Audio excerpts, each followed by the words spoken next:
Hello, good morning. Welcome to Sunrise Daily. I'm Chamberlain Uso. Absolutely. It's a beautiful Wednesday morning, and I'm Kayode Kikiolu. I'm Ayo Makinde. Good morning, and welcome to the program. Well, yes, as expected, the dailies will be awash with the news that broke yesterday. Yeah, you expect different interpretation of that. And that's what happens. Yeah, they could come up with a press release, but they'll tell you, oh, come on. We can read between the lines here. But no problem. It's good for the... however they describe it. 200 million people, of course, you will have 200 million ideas. Wow. Really? Yeah. That's a lot. 200 million perspectives, yeah. You now have to sift and then categorize and then... I thought you have a lot of people who will be on the same page. Reducing the probability of having... But there will always be angles to the same page. There's always an angle to the same page. I'm telling you. Oh, that's new. Almost going... the angle will be perpendicular to those who oppose or disagree. Well, depends on how smart you are with your mathematics, I guess. Ah, okay. All right. Theories or not, but there you go.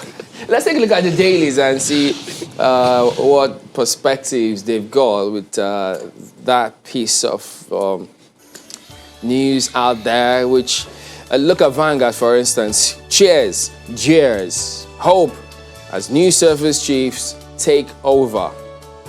We hope new service chiefs will justify Buhari's confidence in them. ACF, they're already there, loud and clear.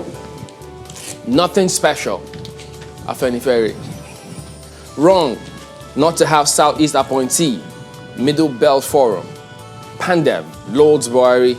Wodo disdains non-appointment of Igbo as service chief.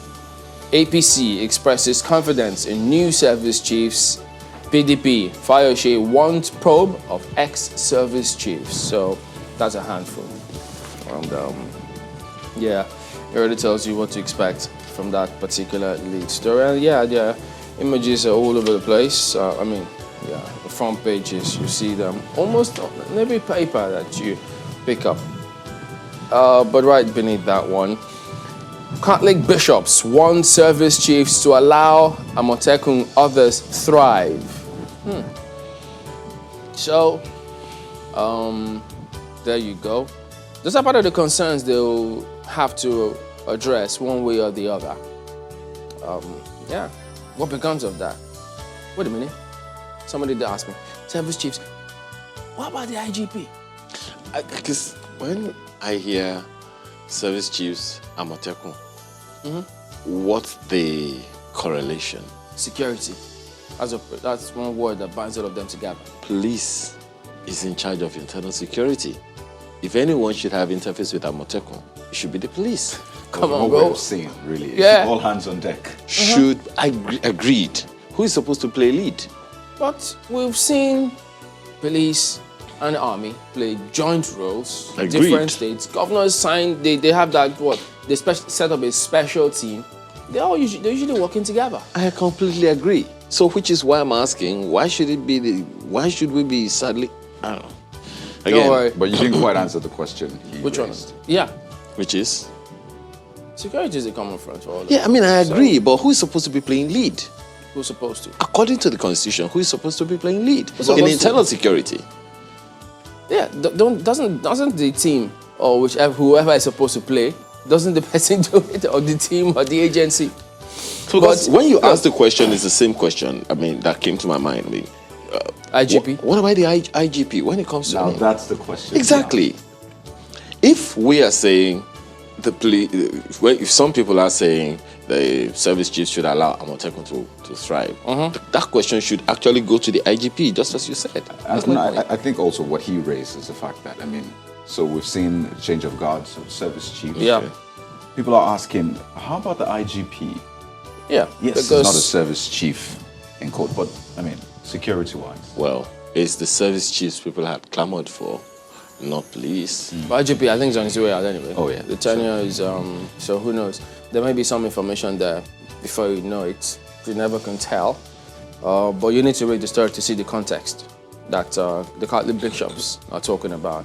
Okay. And look, let's not deride ourselves. The army, service chief, they are involved. Whether somebody's supposed to play the lead or not, they play their role right there. But yeah, you have a lot of other headlines here. COVID-19, another lockdown will wound Economy. Wound economy, sorry. That's CBN. Retains NPR at 11.5. Did you expect any change with that NPR?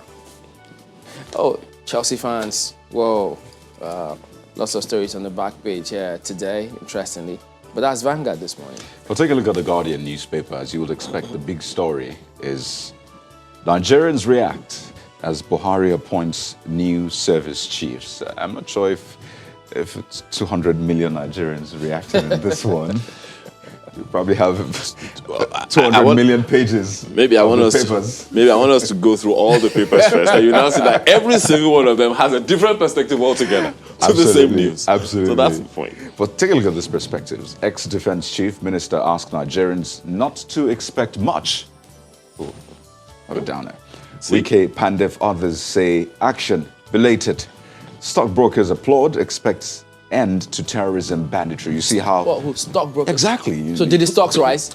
Well, business morning will tell you that. How did the market react to this now? No, really, because, I mean, security has a ripple effect on almost everything.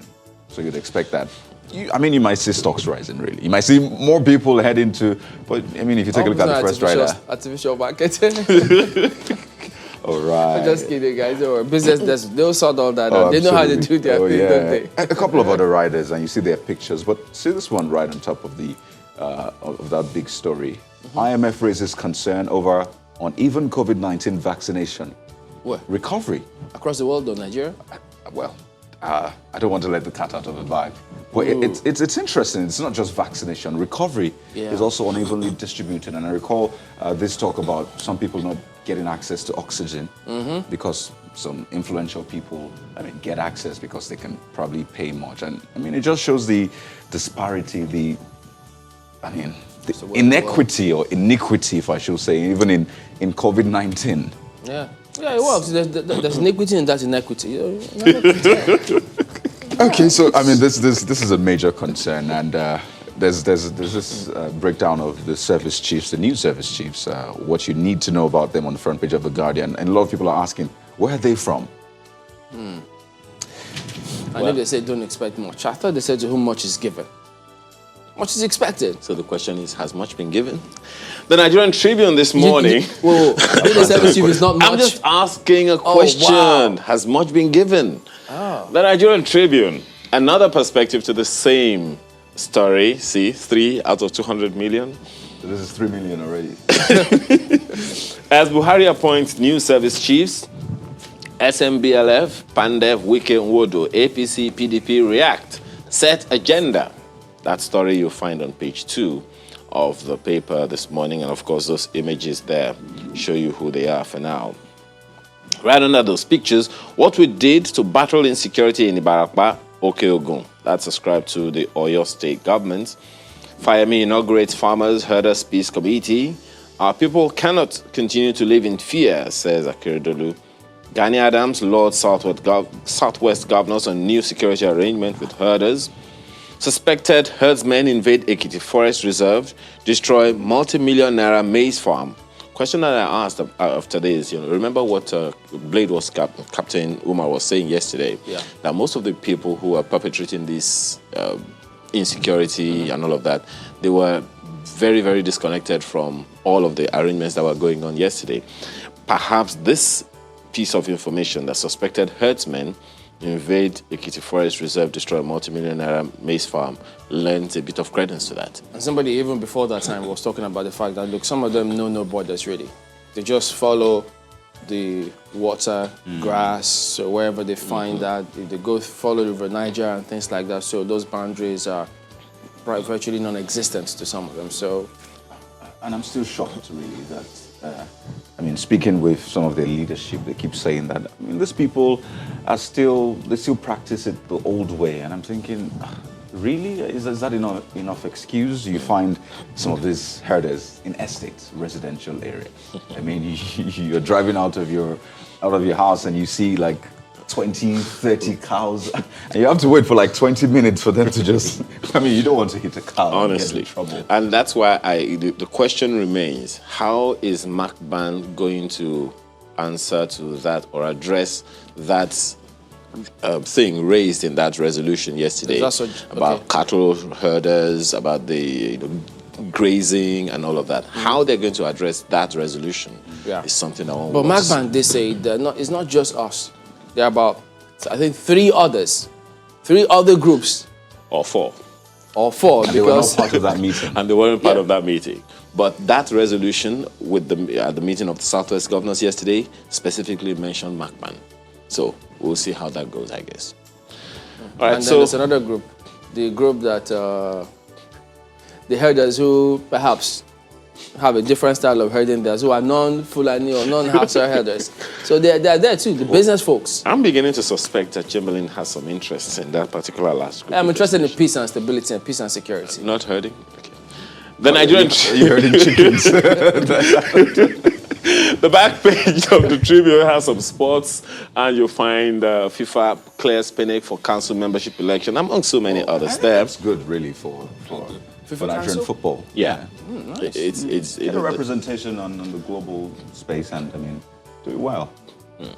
I'll smash Joshua inside 3 rounds. Scrap to Fury. Well, don't you just love the way he talks sometimes? The showman, the business. There are two things. If you show business, if you give them the show, don't forget the business. Oh, absolutely. And this is the combination of both, actually. But why third round? Why not just say first round? I mean, that makes it more interesting. So that but both of them have said the same. Yeah, both of them have said the same thing. So we just wait to see. I would say first round. I'll say first 10 seconds. I mean, just to get the business part of the show. Is it you talking or the boss? I'm just saying. Okay. Maybe the business part of him talking. Well, indeed, let's look at this one, New Telegraph. It has a particular story that's of interest to me this morning, and don't ask me why, but I'll tell you later.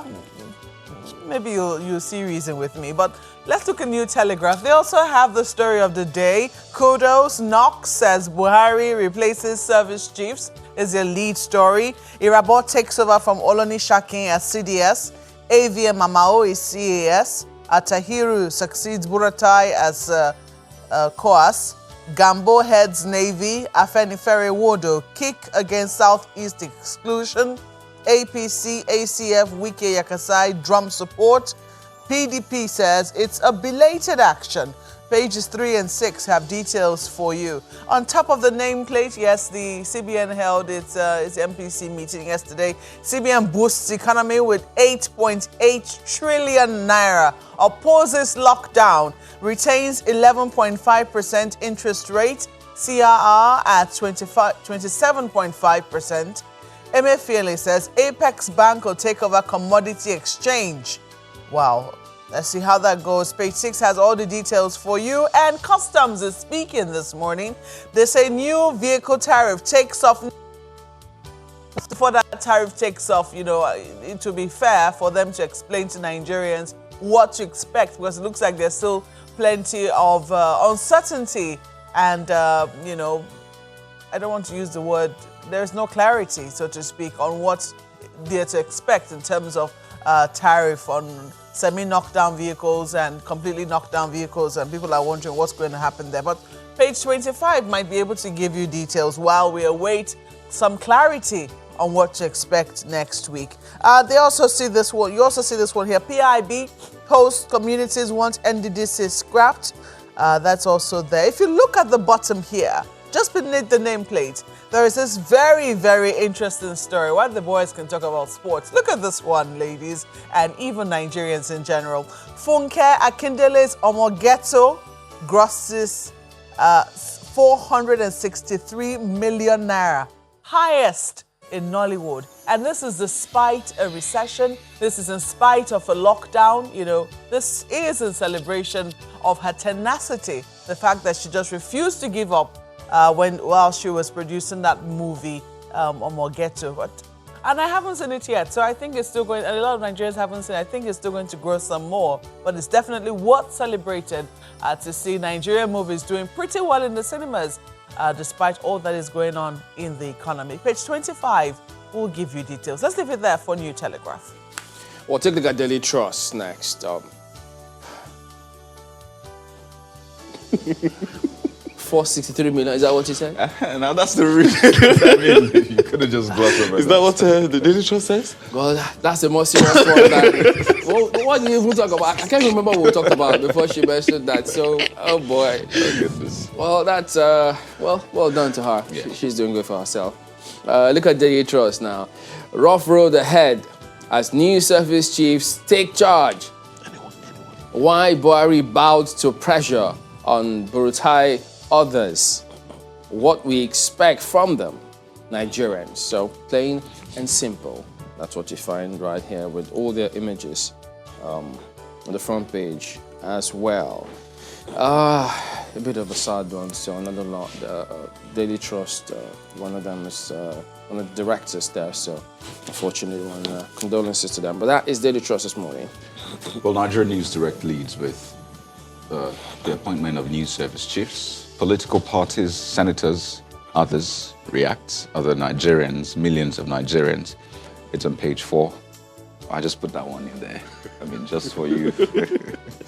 It's on page 4. I mean, there's a job of work for them, really. And I expect that they've gotten to work already because there's so much happening right now in the security space. So I mean, as much as expected. oh yes, absolutely. A lot is expected from Nigerians, and we wish them the very best, really. And that's the best we can do. So what? As the Daily Trust said, rough road. So Oh, yeah. what made their road be rough? Yeah, but their results also be visible.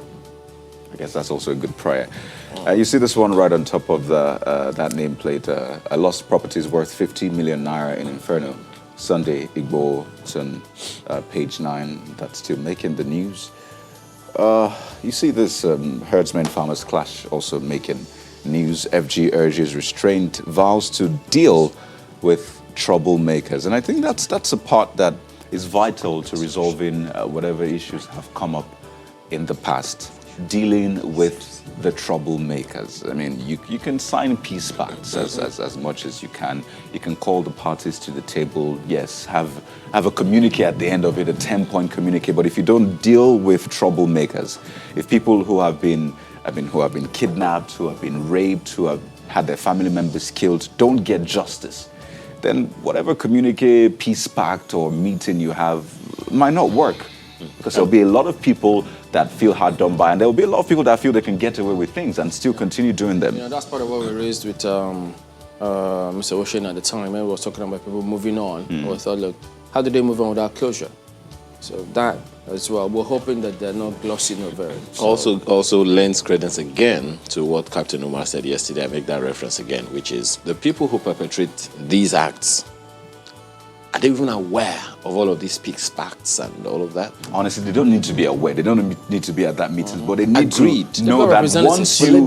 Let the thing find a way to trickle down. That sense of ownership of nationhood ought to be there. It's not there. Well, I don't think they need to be. I mean, criminals shouldn't be at that meeting, really. No. That's not what I'm saying. But they should be arrested. Agreed. That's the best way to trickle But it look, down to them. what is the reason for all of this insecurity in the first place? You mentioned it earlier, inequality. It's not an excuse. It definitely is not an excuse for anyone to say because I'm having the bad runs of the ladder that I should perpetrate. So all those things ought not to happen in the first place. But let people have opportunities. I think also having some laxity in dealing with these things. Exactly. And when it comes That's to another thing. Security agents. I mean, you heard governors say, I mean, our police to residents population is really low. So how do you have even policemen police those areas? It's a lot, really, but we need to deal with the troublemakers. That's the news direct for you, by the way. And the leadership newspaper, same story, different perspective. In major shakeup, Irabo, Asahiro, Amao, Gambo emerge new service chiefs. That story you'll find on page 4. PMB applauds ex-service chiefs, says their achievements overwhelming. Regional bodies hail presidents, set agenda for new military chiefs. Right above that one in that black strip, you say, NECO fixes new date for external SSCE. It was just yesterday I found out that there is a subject in secondary school now. It's called security. Just so you know. Just so you know. What's the scheme of work like? I'm not a teacher. Self-defense? I'm not a teacher. I only found out yesterday. Oh, that's and really it's something they teach from GS1. Wow. Yeah. So So is that like jiu-jitsu, karate, just pulling your legs? Well, I mean, it's in tune with the time. honestly, Good topic. It's a good, very, good, very subject. I found that I was thinking. reading, and it's really about the things that we talk about, the reasons for crime, how to identify criminals and stuff like that they teach them from GS1. That's really good, actually. ASU queries members for enrolling in IPs. Yeah. The details are on the inside pages. Let's leave it there this morning for the leadership newspaper. Well, Mark, we'll talk about another for something. Yes, be expectant. You never know what's coming up. But let's look at Daily Independent for you. Looking at what they have there. Service chiefs replacement too late in the day. That's what Daily Independent has. There's a quote. You might want to know who's speaking. New service chiefs asked to hit the ground running. That phrase, that expression. We can't commend Buhari, Ezife, PDP, Afenifere, others. APC rallies support for new service chiefs. Others set targets. Page 4 will give you all the details. One killed as police Shiites clash again in Abuja. That's also there as well. They have a picture to show you for that one. Tension mounts in Olu as soldiers take over town. And if you look at the bottom there, 5G deployment faces hurdles. Operators grapple with infrastructure challenges. That's also there as well. COVID-19, Yaba Tech loses director. Orders closure of medical center. Student hostel. That's also there as well on the front page of Daily Independent. Well, let's leave it there for the paper. Okay, well, blueprint. We've got that one as well here today. Nigerians set agenda for new service chiefs. And yes, look at that. Hit the ground running. Ensure paradigm shift. That's what they all want, isn't it? So, in case you forgot, I said, look, okay, let's take this. Hit the ground running. So that works for them. It fits the bill. A host of riders they've got as well. Irabo named CDS. Atairu COAS, Amal heads Air Force, Gambo leads Navy. Appointments step in the right direction. Better late than never. Okwayemi Abaribe. Voice of reason prevailed. Submit actions, plans with timeline. Okay, that's what they say here. CUPP CSOs, that's ascribed to them. APC urges public support. PDP demands commitment, responsibility. Defeat insurgents, justify appointments, NYCN. So, there you go. And then this one is above this, and it's equally important. Buhari targets reduction in out-of-school children. So I remember that the Minister of Education had said at the time, I think, sometimes you just wonder, what was the exact figure? 13 million, 14 million, but yeah, that's the blueprints. I mean, we don't even have an exact figure for our population in Nigeria, so you'd expect that some of these other things will just be projections. But the Daily Times leads with, of course, the service chiefs, but talks about the removal. Kudos knocks as Buhari removes service chiefs, and they have pictures of new service chiefs. But it's important to bear in mind that, I mean, yes, the service chiefs have been changed, but the men, the structure, the equipment, and all those other things have not been changed. I mean, yes, you could change the manager of a team, as we've seen with your team, and I mean, things might not change, so it's important to also look into other areas. There's this, my house set ablaze by my people, says Iboho, so I'm trying to clarify. Bireto Judu admits speaking with Tinubu, and you see this one dies, many injured in police Shiites clash. That's right there on the front page of the Daily Times. All right, so there you go. That is it with a look at some of the dailies here this morning, but we will be back in just a moment. Do stay with us. Welcome back. Well, yes, we've got two gentlemen joining us to give their perspectives on the new service chiefs who have just assumed office. So as you saw there, we've got Major General Abiodun Role, who is a former general officer commanding 1 division. He will be joining us via Zoom this morning. And then, Mark, do us the honors in Abuja. Thank you, Chamberlain. We have with us Dr. Hakeem Baba Ahmed, who is a Director, Publicity and Advocacy of the Northern Elders Forum. You're welcome to Sunrise Daily this morning. Thank you very much. Good morning. Good morning. Chamberlain? So, you know, I know that Dr. Ahmed, several times he's spoken about what needs to be done about security, the concerns in different parts of the country. So perhaps we might just open with his views. And having seen this action taken by the president, what does he think? Obviously, one has to say at last, it appears the president has conceded that it's time for him to appoint new service chiefs. Our hope is that he's not just responding to public opinion, but he himself acknowledges the fact that the old service chiefs have run out of steam. Their leadership of the service is not producing the results it was intended to produce. But we don't want the nation to be carried away. It's important that the armed forces have a new leadership. But they have a huge task. It has to start from the president. We have a commander-in-chief of the armed forces. I think the president also has a huge responsibility to lead the new service chiefs in a better way than he did in the past. He needs to recognize the fact that he has a role. If these new service chiefs are led in the same manner the president exercised this distance from between him and the conflicts that the military is fighting, we're going to have the same problem. Two major things stick out for me immediately from your opening statement. You talked about how the service chiefs, the president has changed them at last. However, you say you hope that the president himself also saw the need. He wasn't just responding to people speaking. Now, people will say that we can or we should be able to see if he saw the need from the people that he's brought on board. Yes, the roads may be rough that lie ahead of them, but from what we have seen, they are no strangers to the game. The Chief of Defense Staff, the new Chief of Defense Staff, used to be the commander of Operation Lafia Dole.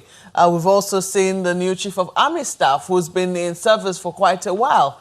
At least those two stand out immediately for us. From the new hands that we've seen brought on board, do you think that the president himself saw the need to change service chiefs? Well, first of all, you can't bring strangers to assume responsibility. They have to come from within the armed forces.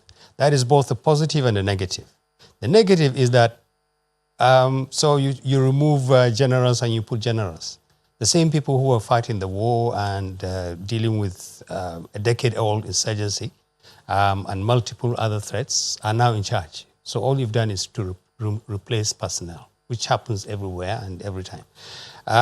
So I don't think that it's an issue that you put new people to take charge. What is important is the president, between them and the president, we must see a radical and genuine improvement in the capacities of our armed forces. Yeah, I'm talking about the precedents of the people that he's put there.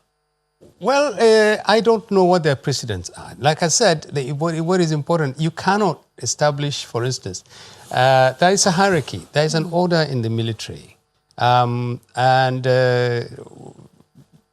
afraid you just have to deal with what you have. We've worried for a long time about the long-term stay of the old service chiefs, and this is what happens. When they go, what do? You have to bring up people who are more or less part of what they did. So that's where the problem is. We don't want to raise our expectations beyond what is realistic.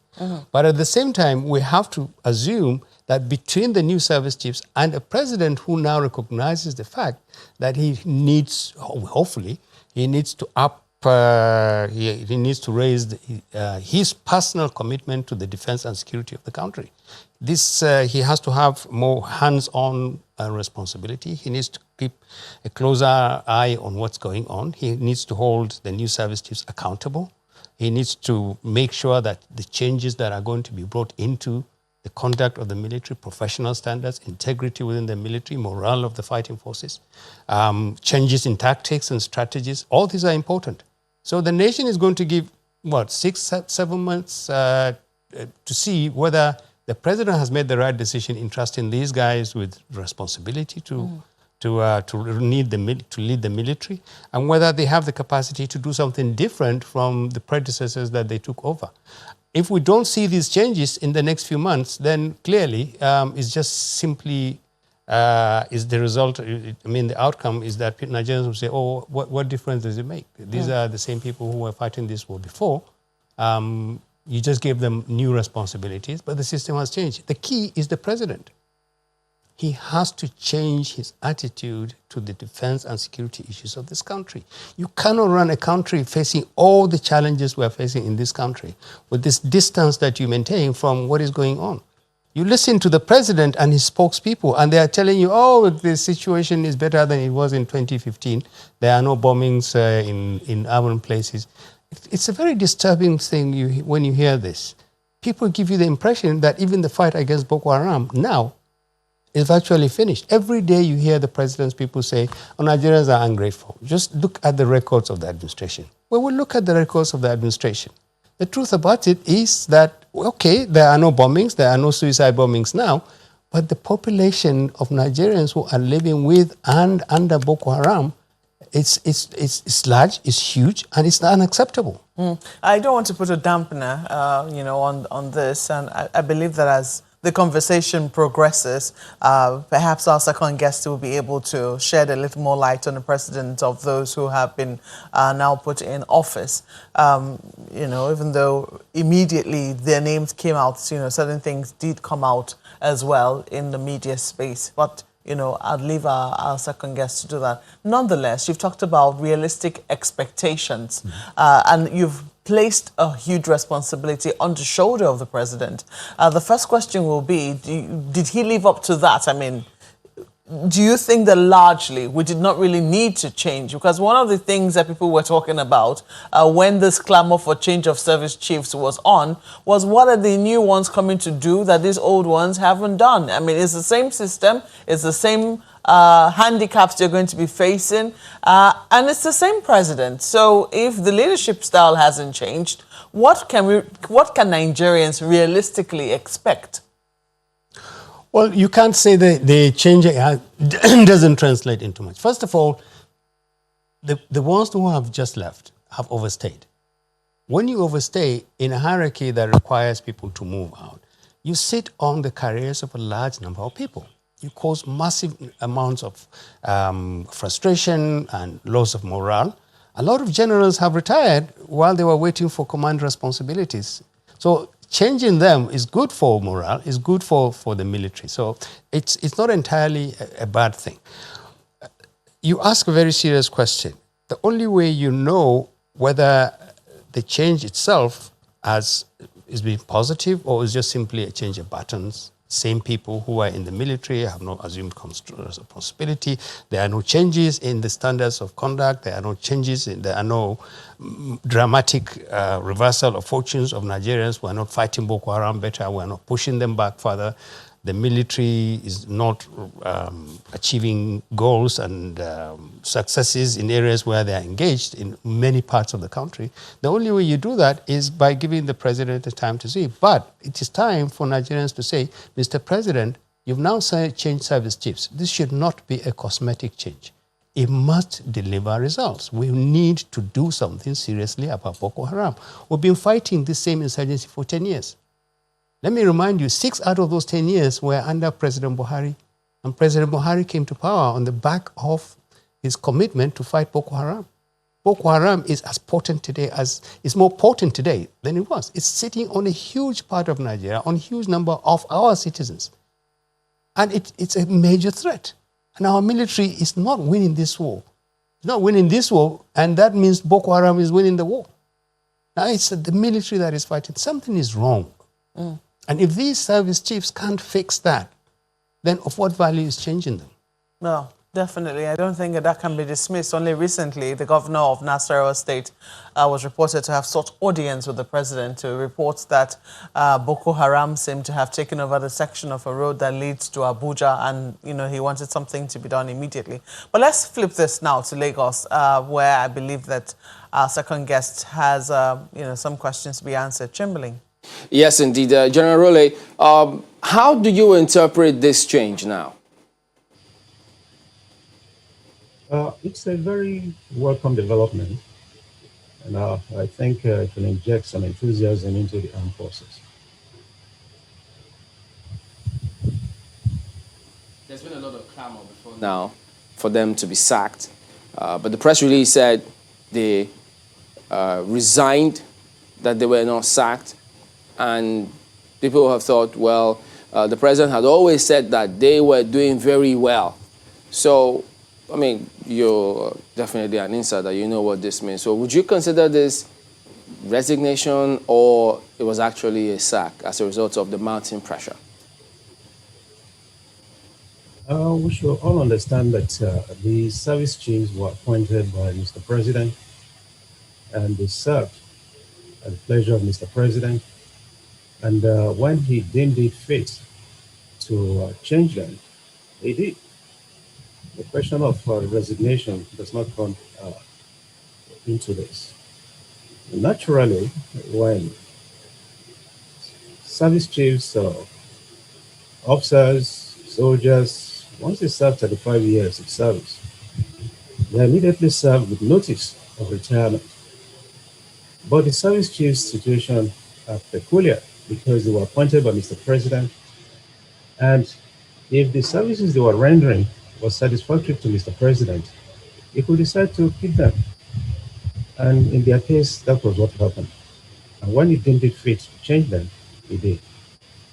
So if this is a morale booster for the army, the military, does that then infer or suggest that, all the while, they've just been yearning for it in there, and the call was that of Mr. President, and now they feel a lot better that this has been done? Could that be the scenario? In every situation that brings about a change, change is the only thing that invigorates followership. Anyway, it wouldn't matter whether someone has been there for years. It wouldn't matter whether he's been there for days. Once change comes in, of course, it brings in new invigoration into the organization. So that's, in this case, I think that is what it is. Well, General, you know this, man. I mean, you've worked with a lot of them while in service. There are many who are quite concerned. Ordinarily, there should be a new vista, the enthusiasm should be high, people should be ready to get new direction and perspective and moving forward. But when they then see the Chief of Army Staff, how some years ago they said he was moved away from Operation Lafayette Dole because he couldn't perform, sent back to HQ, and now he's been appointed. I'm sure you've seen that report as well. How does this happen? I mean, should we expect that scenario actually doesn't matter because he's been appointed now as Chief of Army Staff? I think there's a lot of misconception when it comes to military deployment. General Tahiru, as theater commander, did very well. And when the Chief of Army Staff felt he needed to be replaced, he redeployed him. It wasn't that he was sacked. If he was sacked, he wouldn't have occupied the position of General Officer Commanding of a division. So I think there's a misconception or misrepresentation in that. Well, I recall that you also, while referring to the president's, appointment of his service chiefs, you said, they actually were appointed at the pleasure of the president. And when he felt, it is time for you to go, he told them to go. In short, saying, we could do this much better. So maybe this also applies in that case, because as you have seen, there's been a lot of talk, and I feel that might be a dampener for a lot of people, seeing those reports, what happened then, and what to expect now. So I think it's quite important also to also factor what people are saying in that area. But if you could respond to what our guest in Abuja has spoken about concerning, the leadership style of the president, whether or not a change in the service chiefs would change much. Which is a bigger factor here? The leadership style of the president, who is the commander-in-chief of the armed forces, or the service chiefs? Which one plays a bigger role? I'm not going to make any comments on the leadership style of Mr. President. But if you're asking me to comment on the leadership of the new service chiefs, particularly those in the army, I'll tell you that these generals are generals of good character, they're generals with high competence, they're very capable. The experience, they've been in the theater of war over time, and I can bet you that they will deliver. So in that wise, I don't think we should express any anxiety over the fact that they are going to perform or they are not going to perform. The president will always be commander-in-chief of the armed forces, and that's it.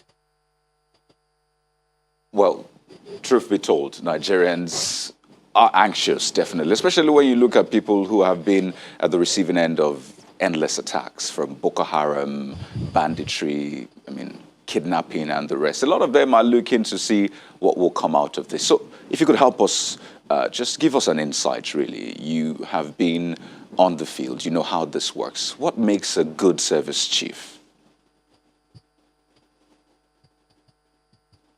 You cannot pin it down on a particular quality because it's an all-round thing. But let me say briefly here that the losses and victories, casualties that are sustained in battle are predictors of citizens' opinion. And of course, the general insecurity has caused a lot of anxiety among the citizens. So when people who feel the impact and they have to bear the brunt of displacement, of casualty, and all of that, all of this inform the opinion of the citizens. And true to fact, they often form the position they take. Either they support or they oppose. So under this circumstance, we can't say that everything is going to be brought about by the change of the Chief of Army Staff, and is going to see that the threats that have been there over the years are going to be swept away overnight. No, the threats will still be there. But what is required now is the synergy among the services to be able to give new direction to all of this. And of course, what is expected is that there will be a redefinition of their operational goals so that, we can see a new change, a new trend, and new successes following their appointment. General, that a number of other people would be asking right now is, what is going to be new? Just this morning on the front pages of the newspapers, you hear some of the retired generals saying we shouldn't expect much, that Nigerians shouldn't expect much to change. Now, from what you're also saying now, it seems like it's likely to be a lot of what is existent now, and maybe little is going to change. So from where you stand, from your experience, what change should Nigerians expect from these new service chiefs, given the challenges confronting us? Don't forget that the service chiefs are not going to work to the exclusion of the other security agencies in Nigeria. That's a fact. They need everyone to give them the necessary support from the Mr. President, like he has done, from the political authorities, from the other security agencies, and also from the citizens themselves. We, as citizens, we owe it as a matter of responsibility to ensure that our security agencies succeed in this mission of stemming this crisis we are all in. It's easy to say these are the responsibilities of the armed forces. No, the armed forces will do their bit, but every other person, every other institution will also do their bit. In a war of this nature that is going on in an internal, this internal security that you're all going through, every little situation, we look back and say the armed forces. Any little situation, we look back and say the police. Passing the buck is not what is going to help us, but a synergy of efforts of all the institutions. That's what is going to help us. We cannot be, screaming and saying that, with the new service chiefs, things are going to change radically. Yes, if there's a redefinition of operational goals, like the former service chiefs did in 2015, and they were able to degrade the insurgents. If they also bring out a redefinition of the operational goals, yes, the possibility is that we'll see some positive changes. But you've raised a number of questions now, and part of the things that's playing on the mind of a number of people is that as well. Not once, not twice has the president raised the concerns about the fact that there isn't significant synergy among the security agencies.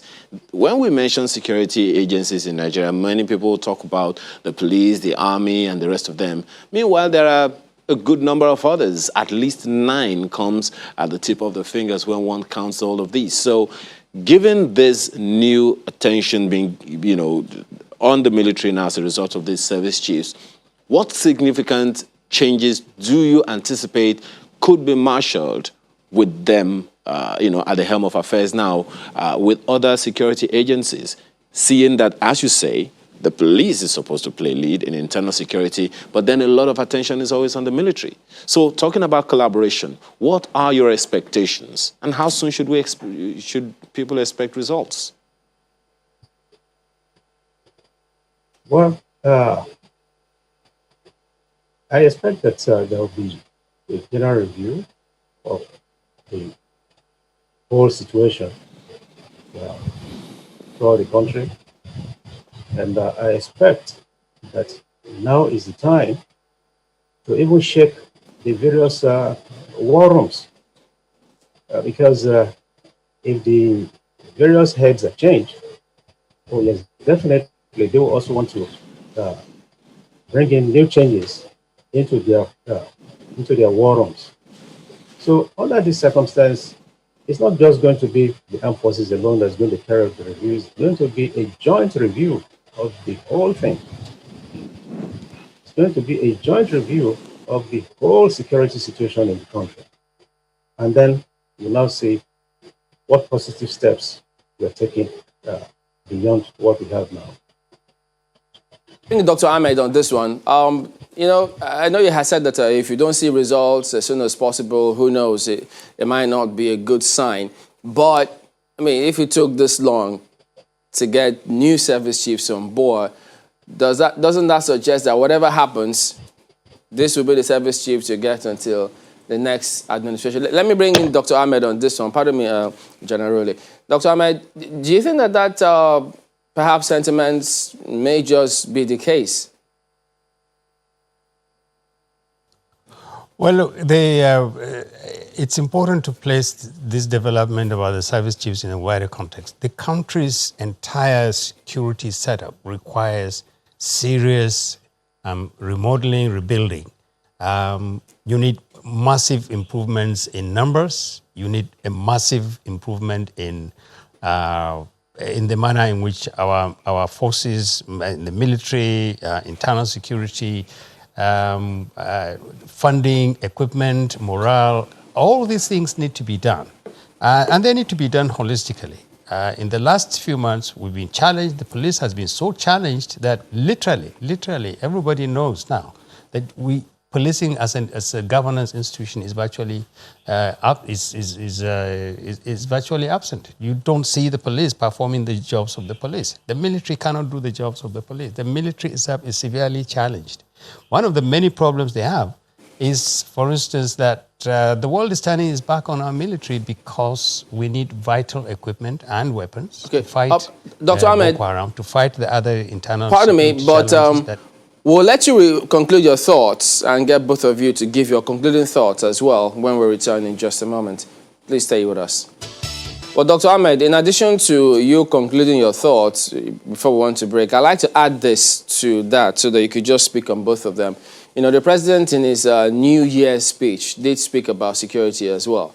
On that, he said, re-energizing and reorganizing the security apparatus and personnel of the armed forces and the police with a view to enhance their capacity to engage, push back, and dismantle the operations of both internal and external extremist and criminal groups waging war against our communities in some parts of the country. Does one assume that because you had some concerns about police as well, in light of this particular speech, does that take into context those concerns that you have, as well as with this change that has happened?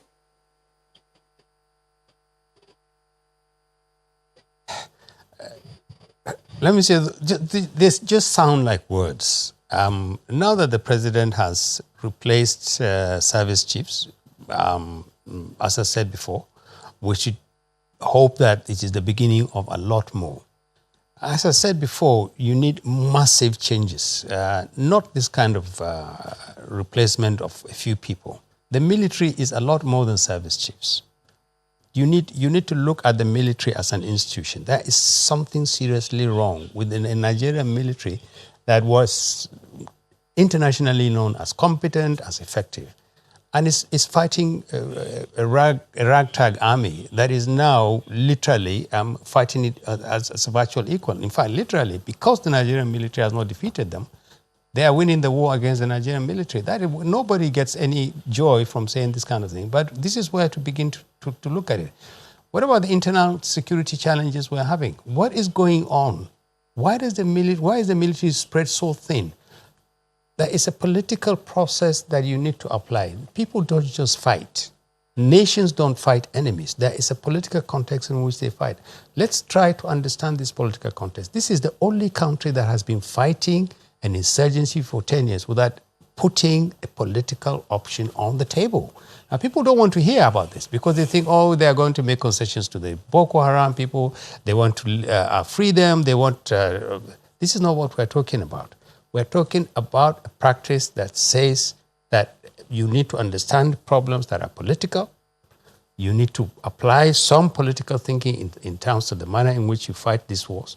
And perhaps that may be the solution to the problem. But just quickly add your thoughts to this, because your body released a statement just before the governors of the Southwest met with herders in the Southwest over the problem, and you advised the president meet with the 36 governors and also the service chiefs.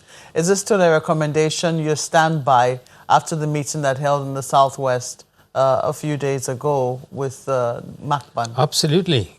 I mean, as we speak now, yes. that recommendation, the need for the president to meet with the governors, maybe Council of State meeting with security agencies is even more urgent, because what happened after the meeting with the governors, where the governors said, no, nobody's been asked to leave.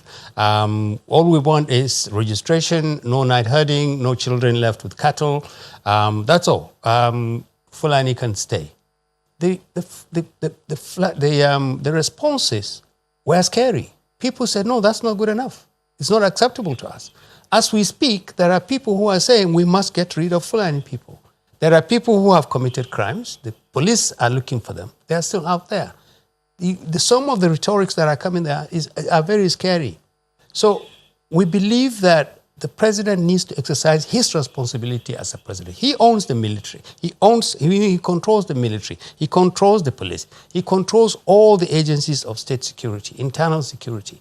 Why can't the president exercise the leadership by saying to all governors, look, let's discuss this issue. This herding thing, in the specific case of Southwest, what can we do? What would we need to do? What is wrong with the president summoning governors here? Because governors can't be the problem and the solution. The problem is they've lit a fire that is now burning everybody up. These quit orders and the people who are going around harassing Fulani communities who are living lawfully and who have lived in a long place are causing a very serious problem. And this is a political issue. It's also a security issue, but this is where leadership comes in. The president must exercise the leadership. He needs to summon everybody who has a part to play in de-escalating the situation to come in and discuss this issue. But leaving it to governors in the Southwest alone is not going to solve the problem. In fact, it's playing in the hands of people who really want to exploit this kind of vacuum that is rising. Well, I know it's a conversation that is ongoing, one that, is definitely building up, especially now that we've seen, the change of service chiefs. We have to thank you for sharing your thoughts with us this morning. Dr. Hakeem Baba Ahmed is Director, Publicity and Advocacy of the Northern Elders Forum. It's back now to you, Chamberlain. Well, yes, indeed, General Rowley. Yes, you say, well, there won't be radical changes, as it were, because there are new service chiefs. But yes, you equally spoke about you expect synergy amongst the service chiefs. Perhaps with that synergy coming through, we expect to see some results as a result of some of those actions. But what signs would you expect to see? Should the people see to at least ensure that, well, yes, indeed, these new service chiefs, as they say, the new sheriff in town, certain things have changed. They're coming up with new strategy. Would you identify those signs that we should see that at least you say, okay, let everyone calm down. We're making new headway as a result of this change? Well, Chamberlain, what I would just say briefly is that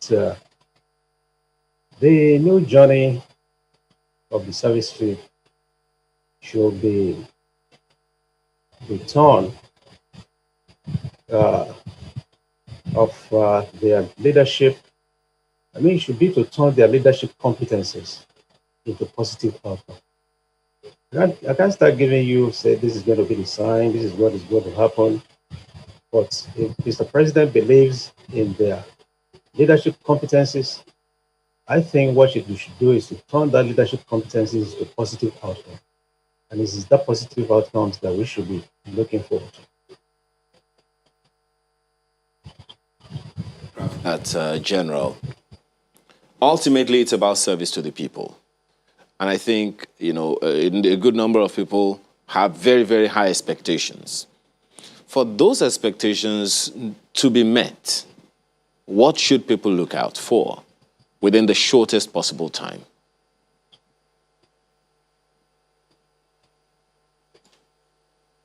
Prosecuting was, even though planning, look what timeline on it, but when you go out there into the battlefield, the situation may change. All I would just say is that citizens should give maximum support to their armed forces and the security agencies. Support them in every manner they can, or we can, to ensure that every soldier, every policeman that finds himself in any area of conflict is being supported, is being backed by everyone within the country. It is this support, both materially and morally, that is going to ensure collective victory over all these insecurity situations we are all facing. And Hakeem Baba Ahmed actually mentioned the political aspect of the whole thing. Don't always forget that prosecuting any conflict by the military is just an extension of the political process. It is when the political process is unable to bring about conciliatory situation that it deploys the forces to go and put down the situation. And in the process of putting down the situation, you still have to revert the political processes. So, and I think these are the areas we should all be looking forward to. I can bet you that the Nigerian military is very competent. They carry out their task very, very, very well, as against the opinion that was expressed by the last speaker. And one of the greatest, disadvantages of fighting internal wars is that you are most of the time you are confronting your own citizens. It's a very, very difficult situation. It's a very difficult situation. I remember at a point in time in the Northeast in which the political authorities there, raised alarm that the military was, was killing their people. And of course, it's all of these things that bring about some form of inhibitions when it comes to military operations within the confines of the country. Right. Now, you spoke about support. And in order to get the support of the citizens, they have to buy in the first place. You need to get their buy-in in the first place. But as we have seen, right after the announcement, there have been individuals, groups that have criticized the president for not appointing a service chief from the Southeast. I mean, you can see it on the front pages of the dailies. What do you make of that criticism? Does that come into play here? Might that affect really the supports the service chiefs get from, the different regions of the country or not? Honestly speaking, I think this is one of the bane of progress nationally. We look at everything from ethnic point of view. We politicize everything, and rather than us looking at the competence and the capability of those who are to lead. If we are to allow meritocracy and capability to be the determining factors, I think we'll go a long way. We shouldn't be over-politicizing the appointments. Yes, the Constitution provides that there should be better character, in the nature of appointments. But it comes to a point in which you have to look at the character, the competence, and the capability of the individual before you, you give them certain responsibilities. General Abiodun Role, former General Officer, Commanding 1 Division. Thank you very much indeed for your perspectives this morning. Thank you. All right, then. So, well, coming up next, we'll turn our attention to economic matters in a moment. Well, indeed, the economy, is very important. Maybe perhaps immediately after security, the economy is usually what comes next. And in the last couple of days, we've dwelt on the economy. If we're not talking farmers, herdsmen, or also linking it with the security climate in the Southwest, the new Finance Act, which has been signed into law, has taken the front burner. And one element within that act, which is the automotive, the effect is going to have on the automotive industry, it has, continued to rage on. This morning, we have with us Otunbadeni Adebayo, who is the Minister for Trade, of Industry, Trade and Investment in our Abuja studios. Honorable Minister, you're welcome to Sunrise Daily. Thank you very much. It's a pleasure to be here with you this morning. Same here. We're very glad that you've taken time out to answer some of the questions that I'm sure a lot of our viewers have, and also even the concerns that stakeholders in this particular sector will have. Just a few years ago, I think a year after that policy was launched, the automotive policy was launched, PwC, PricewaterhouseCoopers, did a 1 year after, summary of some sort on what is expected of that industry. Nigeria is looking to be the automotive hub of West Africa. Isn't that right? That's right. And some of the things that they listed, to help us get there, which according to them could produce 3 scenarios: rapid growth, medium growth, and also slow growth, which is sadly where it seems we are. Some of the things that we need to do to fully accomplish our potential of becoming Nigeria's automotive or Africa's automotive hub include continued policy support. The very first thing was continued policy support. It does look like that fundamental is under threat as we speak. Is that really the situation? What exactly is going on there? Actually, it's not.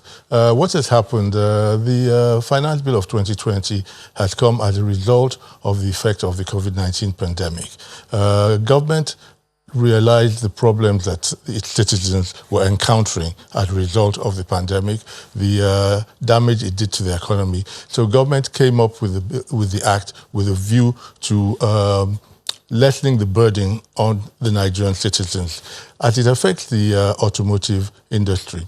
Particularly Section 38, which concerns the automotive industry. Tariffs were reduced. With the result and the reason behind this was so that Nigerians could afford to buy vehicles. Not only that, it would help with reducing the price of food in the market because you need to transport the food from the farm gate to the market. Well, what kind of vehicles were they hoping the Nigerians would be able to buy? You see, that's the problem. What we have found was that with the auto policy as at now, the vehicles that were being produced by manufacturers in Nigeria, those who are doing the assembly in Nigeria, were too expensive for the average Nigerian to buy. So the whole idea is to give Nigerians an opportunity to be able to buy second-hand vehicles which are affordable for them. But this is a short-term measure. There is a long-term measure that is coming up. That is passenger vehicles. I want us to be more specific. Yeah, passenger vehicles and also commercial vehicles. The whole idea is let there be an opportunity for vehicles to be able to come into the country so that people can afford to buy them for now. Now, going including forward. second-hand vehicles? Yes, including second-hand vehicles, because that's what people or can especially afford. second-hand vehicles? Because that is what people can afford today. The vehicles assembled in Nigeria as at today are too expensive for people to buy, right? However, I will come to that. The auto policy that we are operating as at today was formulated in 2013, right? Our ministry, which has been in the forefront of the support for the auto industry, has come up with a new auto policy. When we came into office, we decided to revise what was on the ground with a view to bringing it up to date with current circumstances, bearing in mind what the auto producers are going through. We are at a stage whereby we've held public hearings with the industry. We have a draft policy ready. We're still going through the processes, and we are hopeful that within this first quarter, we will be able to take it to the Federal Executive Council with a view to having it approved and then hopefully sent to the National Assembly to be passed into a law. The whole idea is also to use it as a means of encouraging the original equipment manufacturers.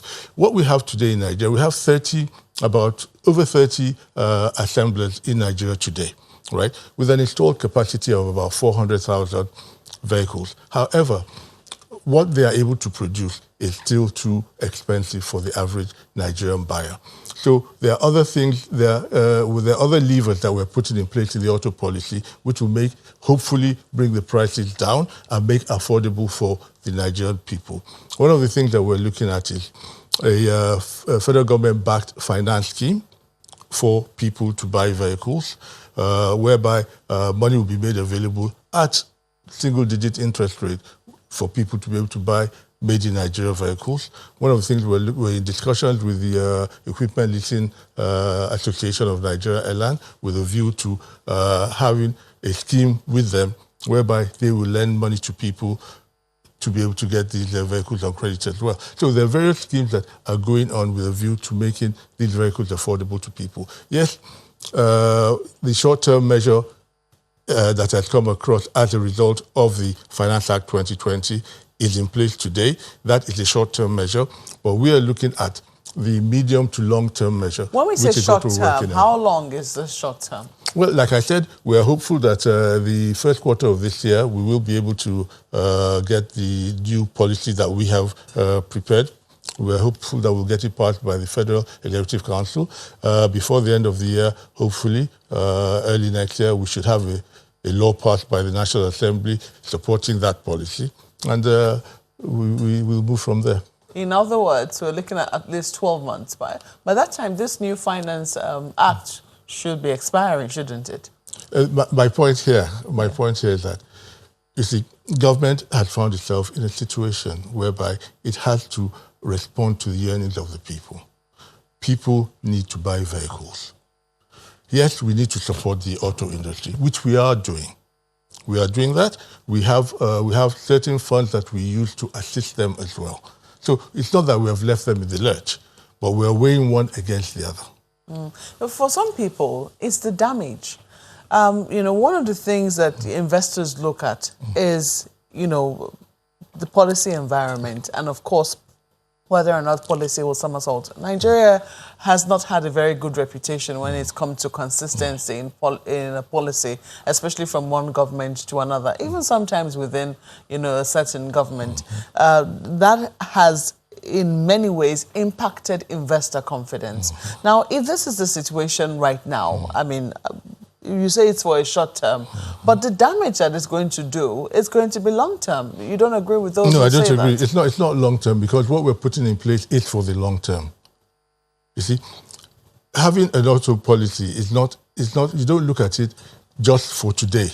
We're looking at it in the long term. You see, one of the things that the auto policy is supposed to do is to create spillover of manufacturing within Nigeria.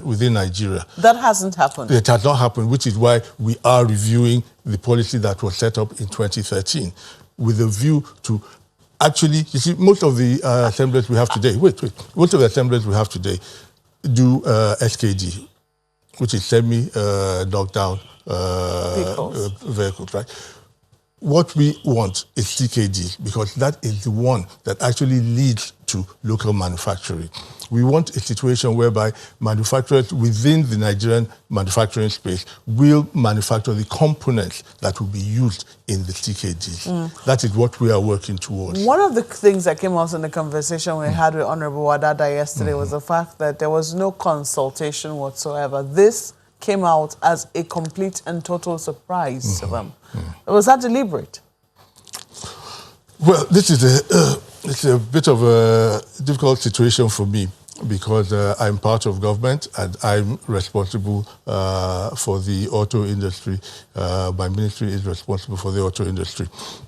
However, like I said, because we looked at it as a short-term measure, we felt that it was something government had to do. Government had been talking about it for some time. And because we know that we have a long-term, medium to long-term measure coming up, we felt that since we already had a new policy that was coming up, we could do something in the short term with a view to knowing that we had the long-term measure coming up. With no engagement whatsoever with those currently in the sector? Well, like I said, because we already had an engagement with them with regards to the new auto policy coming up, we felt that we could go ahead with this because they knew also that there was a new policy coming up. Yeah, well, they saw it as some sort of betrayal, because according to... that was how it felt for them, because according to Honorable Wadada, they had just had a meeting with the Vice President, I mean, at that level, and then all of a sudden they see this coming out in the Finance Act, and they're wondering what was going on. The meeting was held after the bill had been passed, because I was part of that meeting. The meeting was held after the bill had been passed. Okay, and there was no mention of that particular part? No, we have engaged with them. Even after that meeting, I held a meeting with the Association of Motor Manufacturers of Nigeria, and we are laying their affairs with a view to seeing to it that they are not unduly... it is not the intention of government to penalize anybody.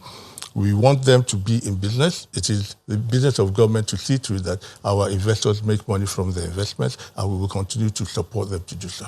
Well, there seems to be some lack of clarity right now on what is going to happen to those people who have already, who have shipments on the way, so to speak, in terms of tariffs and what have you. Are you having a conversation with customs? No, that is being worked out with the Ministry of Finance, yes. Okay. Well, let's take a break now. I'm sure when we come back, my colleagues will have questions for you. Thank you. Please stay with us. Adeni Adebayo, Minister of Industry, Trade and Investment, is our guest this morning. He's here in our Abuja studios.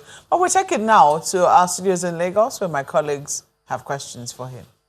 Yeah, Honorable Minister, well, you did say that there's a new policy that the government is working on to ensure that we get towards CKD, moving away from the SKD. So could you shed a little more light on that? What are we going to rely on? Because we know that we're still grappling to get the steel industry up and running as we will want to be.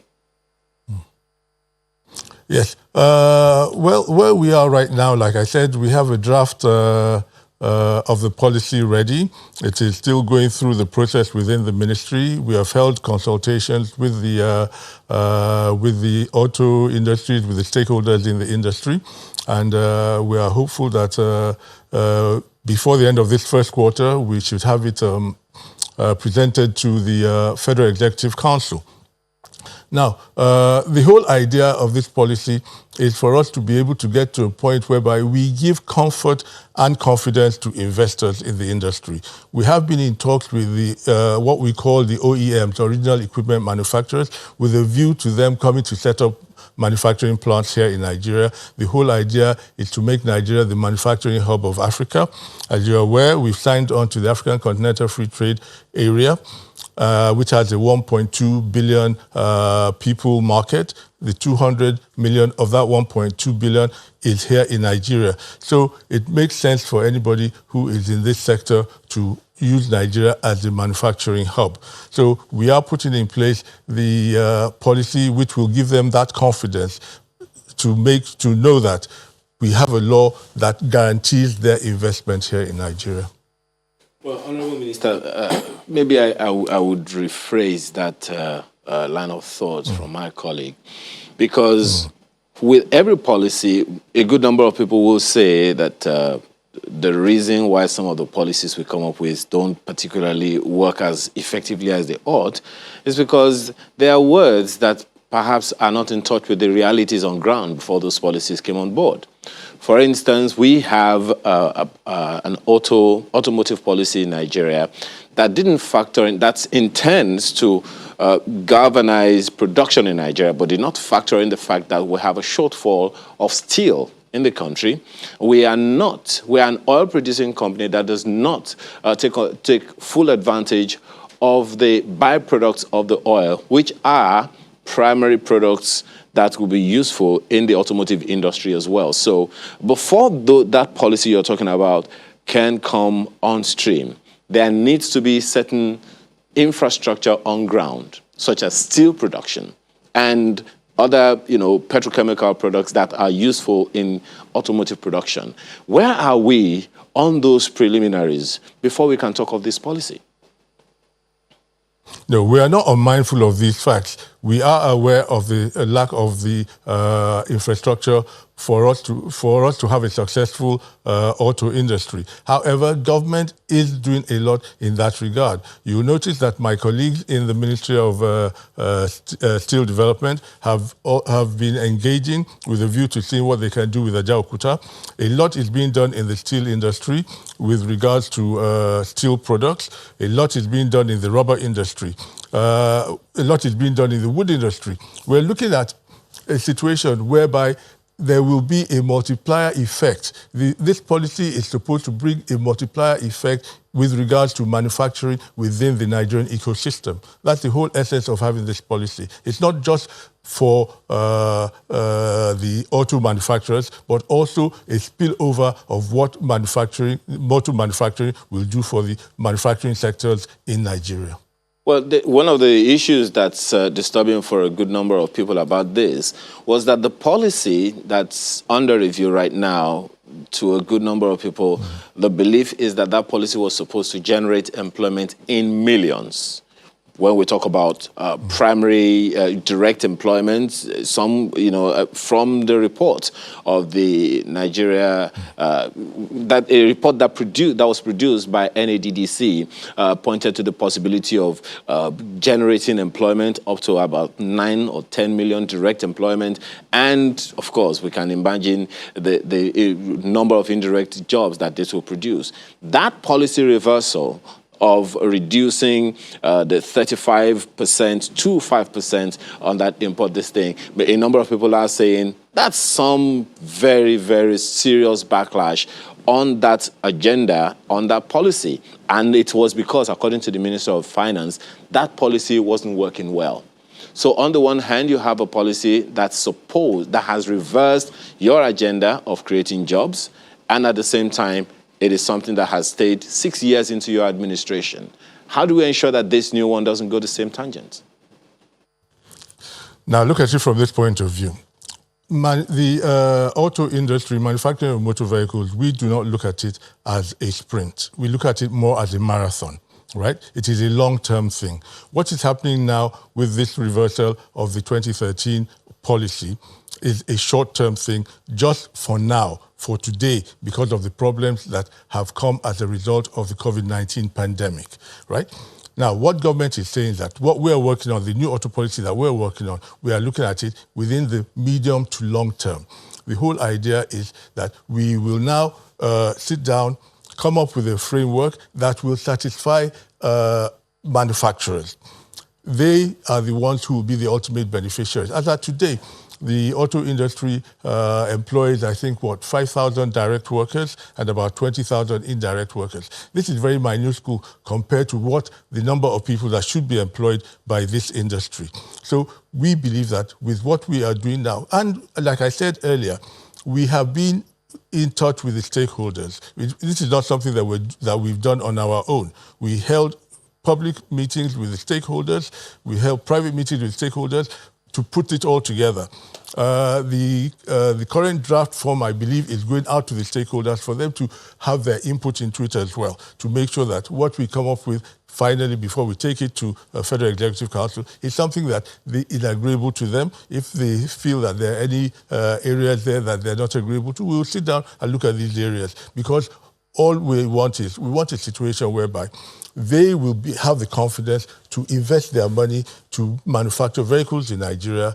Nigeria will get the benefits by her citizens being able to afford to buy cars, and we will also gain benefits by the employment of our people. Honorable Minister, I'm a little concerned. There have been, over the years, car manufacturing, car assembly plants in this country since as far back as I can remember, when the government of General Gowon in the 70s, commissioned that plant in Lagos and in Kaduna to manufacture and to assemble cars in Nigeria. And over the years, all of that dwindled until even this 2013, when the attempt was made to revamp it with the creation of NADDC and, with that act of 2014 and the rest of that. So the concern here is, over the past 6 years, this has gone on, and a number of people will say, that is long-term enough. 6 years is quite long-term enough. And then there was that reversal of all of the activities until the time when this interregnum that you're talking about is on. What happened over the years that crashed the auto industry? And what's the assurance we have that we will not go back to the same thing?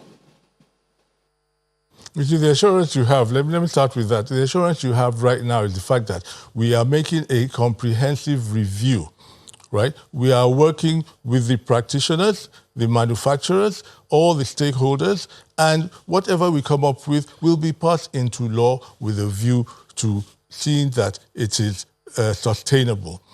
What we're trying to do now is, because we've discussed with the original equipment manufacturers, we've discussed with the Hondas, the Toyotas, the Volkswagens, all the different manufacturers, we'll be discussing with them that they should, because what we have right now is we have their agents assembling vehicles here. They themselves are not here. We want them to come here and manufacture themselves. So we have been discussing with them, and they have told us what they require of us. And we are working to put in place what they require of us. That will give them that confidence. I cannot speak for past governments. I can speak for this government. This government, when it came in, tried to work with the policy that was in place.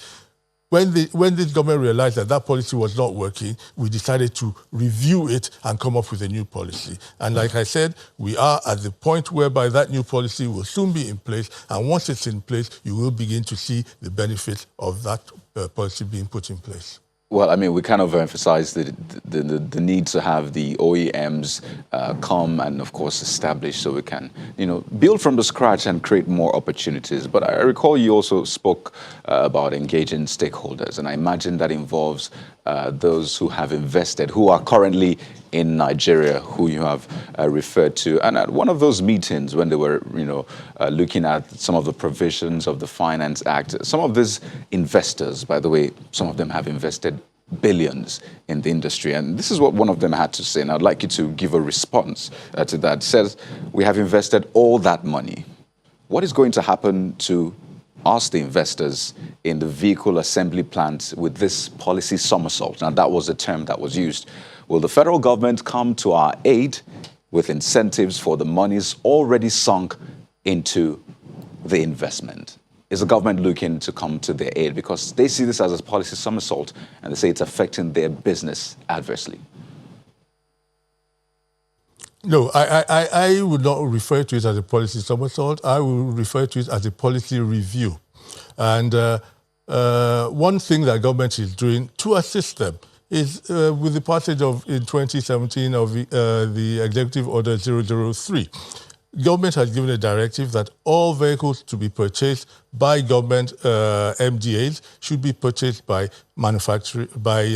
from manufacturers of vehicles in Nigeria, and that is ongoing. We are following up on that, and we are making sure that we want to make sure that that order is carried out to the letter. So that is one of the ways by which we will be assisting them. We are looking at other ways. We are looking at other incentives. We are looking at other levers that we can pull in the short term to assist them.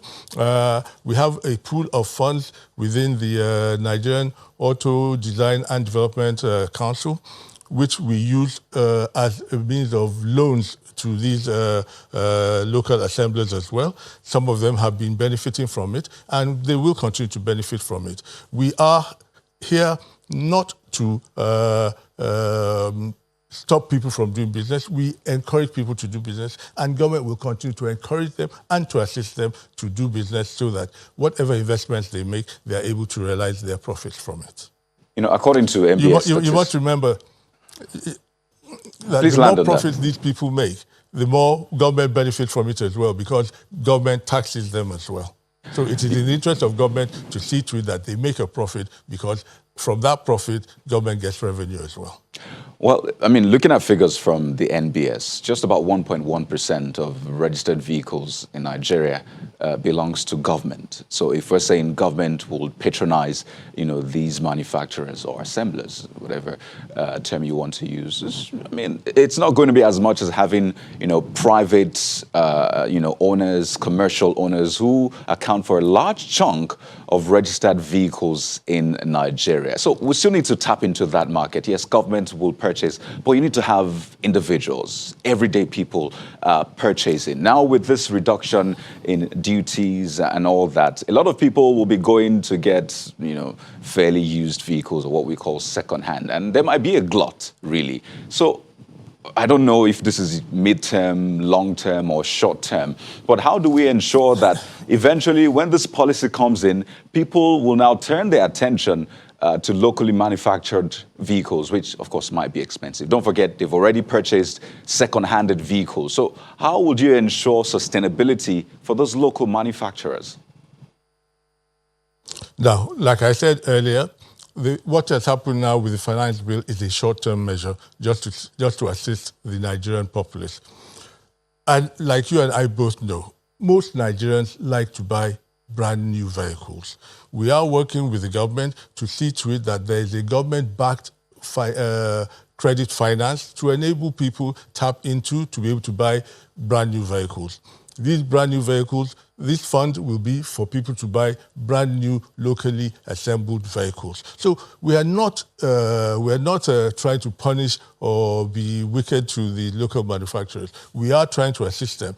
We are looking at ways and means. Like I said, even after the passage of the Finance Act, we have still engaged with them. We are still talking to them. I still hold meetings with them. I think we have a meeting coming up within the next couple of weeks as well to look at ways and means by which government can be of assistance to them while we are putting in place the medium to long-term measures that we want to put in place. Okay, let me just maybe restructure the question. So with this reduction, there's a tendency, a possibility, very high possibility that there might be saturation of vehicles, really. A lot of people will be looking to purchase vehicles because of the reduced, duties and what have you. So my question is, how do you phase out that saturation? Because the average Nigerian does not buy vehicles because, I want to fill my garage. I buy it because I need it. So if I've purchased a vehicle as a result of this reduction in levies and duties, how would you ensure that people will still patronize? I don't know if you understand my question. Eventually, when these policies come into effect. When these policies come into effect, right, it will be difficult for people to import these second-hand vehicles that we're talking about. We will go back to a regime whereby policies will be reflected in such a way that the local manufacturers would have the advantage vis-a-vis importation of vehicles. I'm just Are we- worried, okay. Honorable Minister. Was this the best option that we could find, or was this just the easy way out?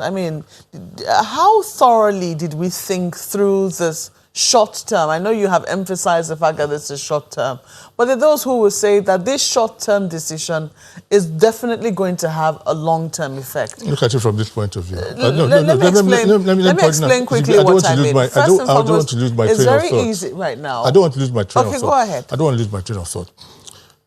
Last year, the demand for vehicles was 700,000. Right? The local manufacturers were only able to manufacture 14,000. They claim that they have capacity. They have capacity for 400,000. Right? Wait, they have capacity for 400,000. You acknowledge that much? Yes, I do. They have capacity for 400,000. But who can afford these vehicles? Government is in a difficult position. Do we want to assist our people to be able to buy cars or not? For a government that is looking to improve unemployment figures, you want to get your people. Wasn't it in our best interest for us to say if the demand is 700,000, local capacity is about 400,000, we've only been able to produce 14,000, shouldn't the focus be on activating the capacity to actually produce that 400,000 and seeing what hindrances are there? And then who'll be able to afford them? The reason why they're only producing 14,000 is because that is what they can afford to sell.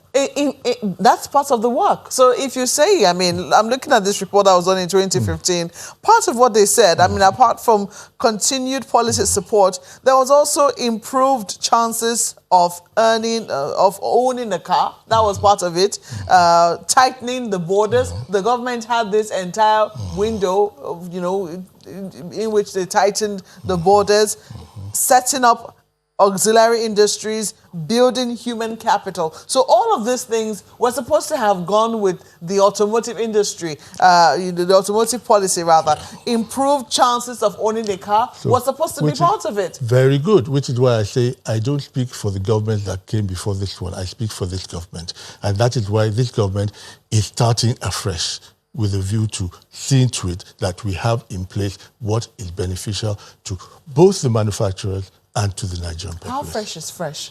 Honourable Minister, we spoke to the Minister of Finance. She admitted that this policy was long overdue for review. If that is the case, this government has been in power now for 5 years plus. It's already going to its 6th year, so to speak. Well, one thing this government has done is, when it came into office, it did not want to just overturn everything. Indeed. So wait. It tried to work with it to see. And when it got to the point when it realized that it was not working, it decided to take measures. And that is why we are working on the review. That is why we decided to review what was in place. In other words, the realized it was not working. review is not done. Yeah. The review is not complete. No, we have a draft. We have a draft. That's what I'm saying. We have a draft policy. That draft policy, I directed, I think 2 weeks ago, that it should be shared with the stakeholders so that they will see what we have done. If they have any questions, if they have any observations, they will bring it to the table. When we meet again, they will bring it to the table, we will look at it and come to a final agreement. It is that final document that I will now present to the Federal Executive Council. When it is passed at the Federal Executive Council, we will now prepare a bill that we will send to the National Assembly to pass into law. You see, it is that law that will now give confidence to the manufacturers. Honourable Minister, and that is what gives us that sustainability that we're looking for. What we have done is very akin to, let me put it this way, the federal government has talked about how they want to achieve rice sufficiency in rice production, and they want all Nigerians to eat locally produced rice. And, you know, a lot of Nigerians have cried out about how expensive. Rice is a basic commodity. Even if we don't own cars, we have to eat. A lot of Nigerians eat rice. They have said, oh, if in the meantime, in the interim, locally produced rice is going to be expensive. This is something that a lot of people foresaw. And then we saw interventions by the CBN, and we also saw state governments coming in to partner to see how it is that they could make rice affordable for the ordinary Nigerian. It was something that was, you know, foreseen, so to speak. Now, when we came up with this automotive policy, it was taken for granted that in the first few years, it's going to be very difficult for the average Nigerian to be able to afford this locally produced vehicle. It should have gone without saying that we needed to find a way to ensure that people who had jobs, you know, who had, you know, a certain level of income could purchase these cars. Didn't it go without saying? Thank you very much. This is exactly what we're trying to do. That is what this government is trying to do. In how many years? I said we came in, we met a policy on ground, we tried to work with it, it was not working, so we are reviewing it. Now with this review, all these things that we feel should be in place will be in place. We didn't see the need for it before now? We came in 2015. I'm talking about the ensuring that Nigerians are able to own vehicles. That is what this auto policy is all about. That is what the review of this policy is all about. It is our desire. It is the desire of government. It is the desire of the president to see to it that Nigerians can afford to buy cars. So, wait, the pride of any government is for Nigerians to be able to buy their own cars made in Nigeria. And to go further, right? The NADDC, the National Automotive Design and Development Council has also been mandated to come up with a made in Nigeria 100% car, a designed in Nigeria car. That is being worked on as well, because everybody is aware that how many people can afford to buy a car that is 9-10 million. So in the meantime, we say, okay, you know what? Open the borders. Let as many, as many imported rice as can make their way into the country, so that Nigerians can I don't eat. believe we're talking about rice now. I believe That's we're talking basically about what it seems we've done. So we're saying, would you rather a situation? Wait, would you rather a situation whereby we say Nigerians you can't buy cars? Is that what we've done with the rice policy? I'm not talking about rice. I'm talking about cars. But it's almost the same thing. Please, I came here to talk about cars. Can we not compare the two of them? I'm not the Minister for Agriculture. Indeed. I'm the Minister for Honourable Minister, no, please, honestly, let's not split hairs, right?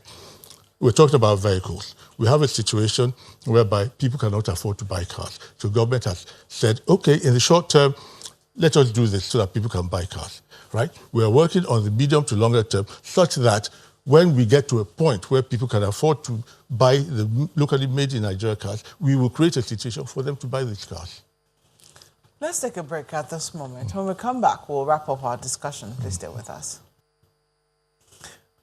Well, Honourable, beg your pardon, Otumba Adini Adebayo is still with us in the studio, and Jimmerling, you have a question. Yeah, I was wondering, could you tell us what's going to happen to the NEIDP because it runs from 2013 to 2023? Well, what we're doing, like I said, we are reviewing it. So the review that we are doing, once it is passed, will take over from the existing one. Okay, and then before you go, after, there's a lot of concern. We know manufacturers raise concerns about that. So because we're wondering, can we ever achieve half of our potential or what we set out to achieve if we don't address the power supply or electricity challenge? Yes, government is doing a lot in that regard, and that is why government has come up with a policy whereby they're trying to use alternative power sources, renewable power sources for powering of residential premises, so that a lot of what is on the national grid will be able to go to industrial clusters. Another thing that we are doing as a ministry is we are working on creating industrial estates, industrial clusters, and we are working on seeing how we can power these industrial clusters with through independent power sources, especially gas powered. And the whole idea is that once we create these industrial estates, we put in all the infrastructure, power, roads, water. All the manufacturers need to do is come in. It's like a plug and play type thing. You just come in, put in your factory, and you have all the infrastructure necessary for you to run your manufacturing services there. So a lot is going on in that regard. We want to take advantage of our membership of this African Free Trade Area, and the way to take advantage of it is to attract manufacturers into Nigeria. My ministry has been in talks with many foreign countries who have shown a lot of interest in coming to invest here in Nigeria.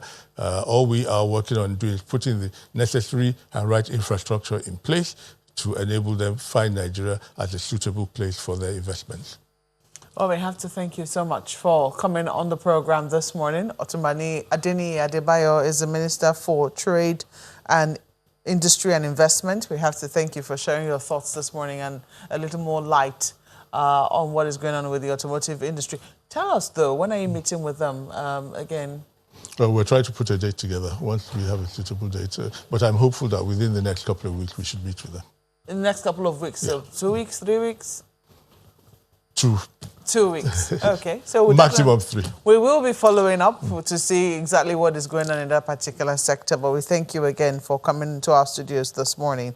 Well, we have your mails and tweets as always, and we will not go without taking some of them. We have this one from Pamela Ugweze, who says, all these strategies that the minister is talking about are good, but it should be in place before the Finance Act is passed into law. Well, it's been passed into law already. That's why it's an act. Also, if it's short-term, why is it in a law and not a policy document, which is easier to amend? Well, that was one question we should have posed to him, but that segment is over now, sadly. But maybe we'll ask him behind the scenes and get the answer across to you, Pamela. Chamberlain? Well, yes, I think so. So if it does that, we can just send them. There's another one, as a matter of fact. This one is coming from Azuka J. It says, the policy on Tokumbo vehicles leaves a sour taste at the mouth for those of us who have knowledge in CNC machining. Auto parts manufacturing policy should be built on human capital development, not trade or commerce. We'll take a look at this one from Asido FI. Well, this is about our first topic, about the service chief, saying, I hope this isn't the end of it. It will take more than this cursory change of service chiefs to make a difference. That's the second exclamation mark, by the way. We need a more fundamental security architectural change to make a difference, with another exclamation mark. Cursory? Wow. Mutana says the appointment of new service chiefs is a welcome development, although they tend to perform better if they are supported with massive recruitment of personnel, improvement of their welfare, and provision of weapons and intelligence information. They are not new to the terrain. Sounds like some kudos. All right, then. There you go. Thank you very much indeed for those comments of yours. We'll see you again tomorrow. I'm Chamberlain Uso. I'm Kayode Hikyodu. I'm Ayo Makinde. Have a great day. Keep those comments coming in. I'm Mao Kwe Ogun Yusuf. Thank you for watching.